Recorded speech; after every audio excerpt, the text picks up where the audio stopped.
Chapter 1. Context Matters. The idea for this book emerged in a particular context.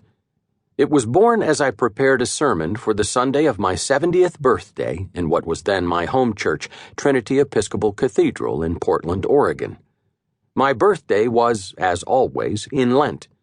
One of that season's central themes is mortality. It begins on Ash Wednesday with a memento mori, a vivid reminder that we are all mortal and marked for death.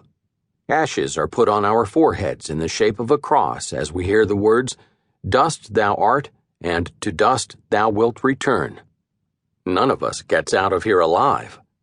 70 may be the new 60, but it is not young. Mortality looms large. In one of John Updike's last novels, the main character reflects as he turns 70 that half of American men who live to age 70 do not live to 80. Soldiers in combat have a better chance of survival, even in the trenches of World War I or in the killing fields of the German-Russian front during World War II. I have lived the 70 years that the Bible speaks of as a good span of life. The days of our life are 70 years, or perhaps 80 if we are strong. Psalms 90:10. Then, like Ash Wednesday, the passage continues with a memento mori. They are soon gone, and we fly away. So teach us to count our days, that we may gain a wise heart. 90:12. But despite the unmistakable onset of serious aging, turning 70 has not been grim. Turning 60 was much more difficult. It felt old. Nothing in my childhood had prepared me to think of 60 as anything other than that.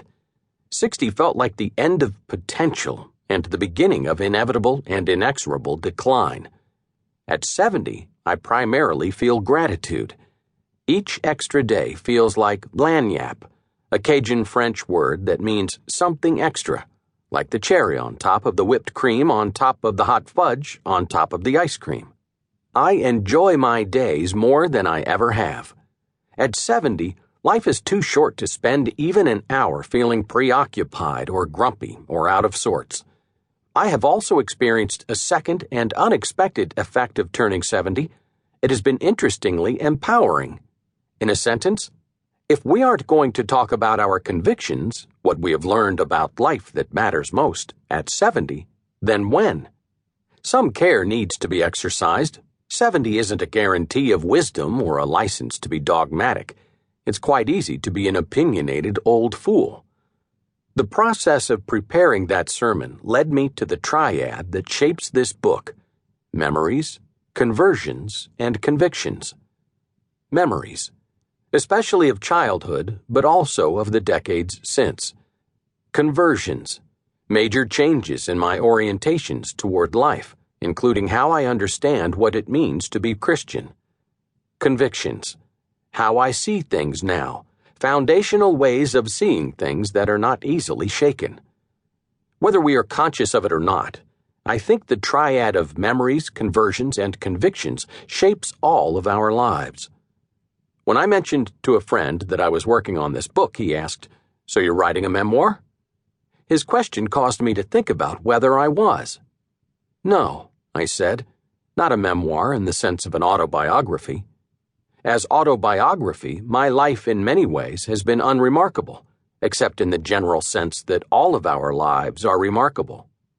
Most of it has been spent in educational settings, from kindergarten through graduate school, and then more than 4 decades as a teacher in colleges, universities, seminaries, and churches, and continuing in my life on the road as a guest lecturer. In the past few years before retiring from university teaching, I sometimes remarked to my students, "I've been in school since I was 5. So there's nothing remarkable about my life, nothing heroic. And yet this book is a bit of a memoir. Most chapters include memories, conversions, and convictions. In that sense, this book is personal. It is also more than personal, more than my story. Many people in my generation, and some in younger generations, have similar stories. To keep listening to this audiobook, I've left you a link in the description so you can do it. at no cost thanks to Audible's 30-day free trial.